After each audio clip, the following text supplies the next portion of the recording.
Hi everyone, welcome back to the channel. Today I have a little bit of a product review for you. The folks over at Ruko reached out to me and asked me to review one of their drones. This is the Bwine F7GB2, and we're going to get this thing up in the air and see how it works and talk about it.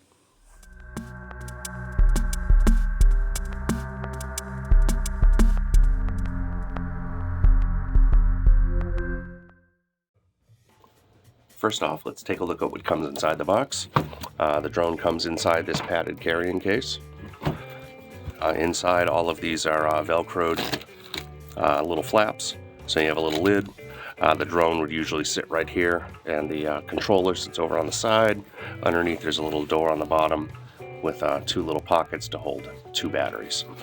Alright, and speaking of batteries, it does come with two batteries. Have a USB connection on the front to charge them, and they do have a battery meter to tell you how much charge you have left. You have the controller. It doesn't have its own display. You have to hook up your cell phone to it, and it has this clamp for it. It also has these two handles right here that fold out to make it a little bit easier to hold on to, and a pair of antennas that will swivel out like so. Alright, since everything is USB charged, they of course send you a cable. You get your quick start guide and your user's manual. And conveniently, some extra blades in case you crash it. Of course, last but not least is the drone itself. Has some little skis underneath. The camera hangs underneath on a gimbal. And the propellers fold out from the side. And you'll see I have this piece of blue tape on top. This drone is heavy enough that you technically have to register it with the FAA, so it's just something to know. It costs a couple of bucks. I think it was about $5 or so, but it's just due to the weight of this. If you have a lighter drone, you don't have to, but just because of the size of this one, you do.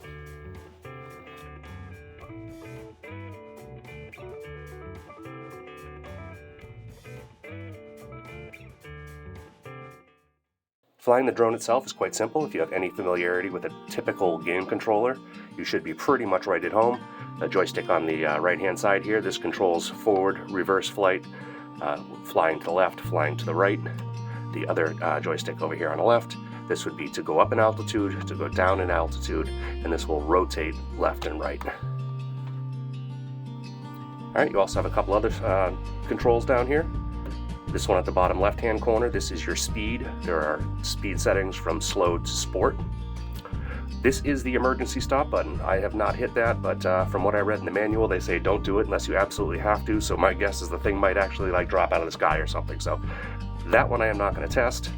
This here is obviously your power button, and this button here is return to home. The resolution you can see on your phone screen is quite a bit lower than what's actually getting recorded, and I did notice at times it was hard to see very small branches and things like that as I was flying.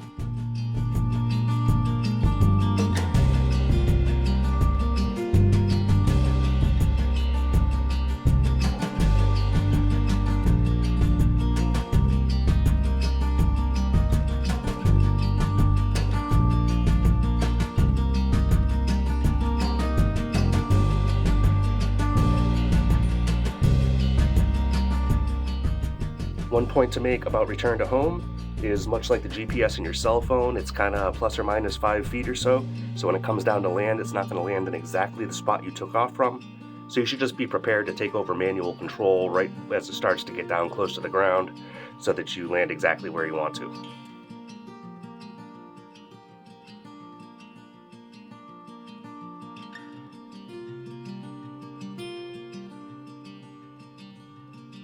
The maximum altitude you can fly is 400 feet, and I do believe that is an FAA regulation for drones of this size. And of course, being a boy person, I figured let's see how fast we can get there. Additionally, I think the range is somewhere about 2 miles. It's 9,000, 9,500 feet or something along those lines.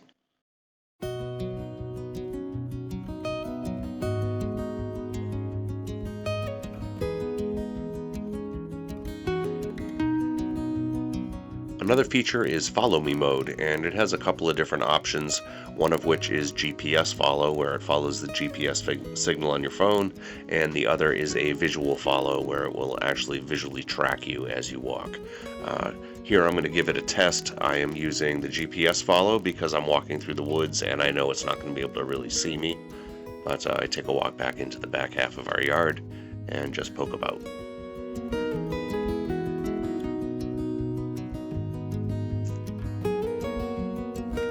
Taking the corner.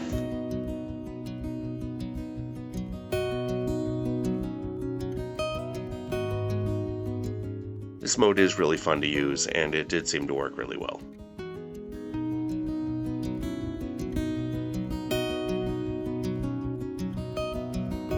I am at the main beaver dam.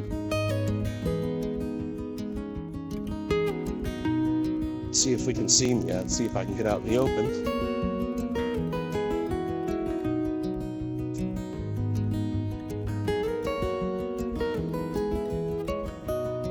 Yep, there I am down at the bottom of the screen. Oop. The remote controller is a little bit touchy, I would say. When you're using the joysticks, you don't have a lot of real fine control for, rotating the drone around, or if you're trying to pan the camera up and down, for example. It can be really touchy and a little bit twitchy, so it's just hard to get a smooth pan.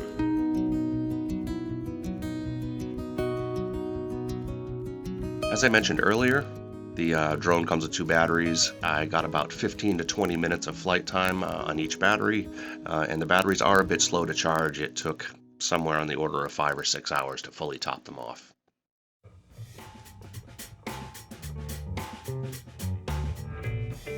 The drone does have a 4K camera, but honestly I wasn't super impressed with the image quality. It is a bit grainy. And also, it records at 15 frames per second, which is a bit jumpy. Rather than 27 or 30 frames per second like some other cameras would record at.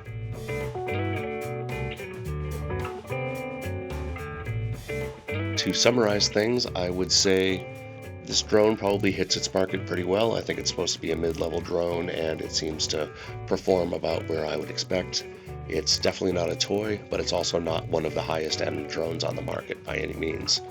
Picture quality is a little lower than I would hope for, and the control isn't real fine on the controller, but otherwise it's a very solid machine, and I think for a casual drone user it would work out really, really well. Alright, I hope this helped you answer any questions about the Bwine F7GB2 drone, and I'd really like to thank Ruko for sending this over for me to try out. And I encourage you, if you're interested, all the links and information are listed down below, so please reach out to them if you're interested, and thanks again for watching.